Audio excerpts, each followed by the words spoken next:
Hello Srija, তোমাকে প্রচুর ভালোবাসি। হ্যাঁ, আজ মদ গিলেছো না? হ্যাঁ, তো কোনো মেয়ে যদি ফার্স্ট টাইম বড় রেস্টুরেন্টে খেতে যায়, তো খাওয়ার আগে 50টা ছবি, খাওয়ার সময় 50টা ছবি। তো সেই ছবিগুলো দু একটা বান্ধবীকে শেয়ার করবে, ফেসবুক হোয়াটসঅ্যাপে স্ট্যাটাস লাগাবে, তারপর খাবে। কিন্তু ছেলেদের ক্ষেত্রে কেস পুরো উল্টো। ছেলেটা খাবার দাবারে করে না, তবে হ্যাঁ মদে করে। তো ধরুন কোনো ছেলে সারা জীবন চুল্লু খেয়ে মানুষ, একদিন ইংলিশ উঠে গেছে, তো তখন সে কি করবে? একে মদের বোতলের ছবিটা তুলবে, তার বেস্ট ফ্রেন্ড যে কোনো ফ্রেন্ড আছে হোয়াটসঅ্যাপে পাঠাবে, তারপর সে খাবে। ছেলেদের মদ খেয়ে সাধারণত নেশা হয়ে গেলে এই তিনটে কাজ বেশি করে। যার গার্লফ্রেন্ড আছে সে তার গার্লফ্রেন্ডকে ফোন লাগিয়ে দেবে, দিয়ে ভালোবাসার জোয়ার বইয়ে দেবে। হ্যালো, হ্যালো সৃজা, সৃজা আমি তোমাকে প্রচুর ভালোবাসি। তোমার জন্য আমি আমার জীবনটা হাসতে হাসতে দিয়ে দিতে পারি। আর ওই দিক থেকে ফোনে বলবে, হ্যাঁ আজ মদ গিলেছো না? তুমি কি করে জানলে মদ খেয়েছি আজ?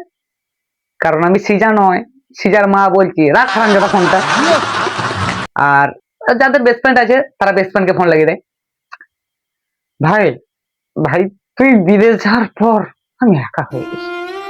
বিশ্বাস কর আমি একা হয়ে গেছি রে, ফোন করা হয় না। হ্যাঁ তুই তো মদ কিনলি আমাকে ফোন করিস, না রে এমনটা নয়, খুব মিস করি রে সেই ছোটবেলা কথাগুলো মনে পড়ে দুজনে একসাথে পার্টি করতে যেতাম, সে পুরনো ইতিহাস খুলবে পর মদকে। আর এদিকে তো এ নেশা করেনি, এ নেশা করেছে, মানে যে নেশা করেনি তার এত বিরক্ত লাগবে ধারণার বাইরে।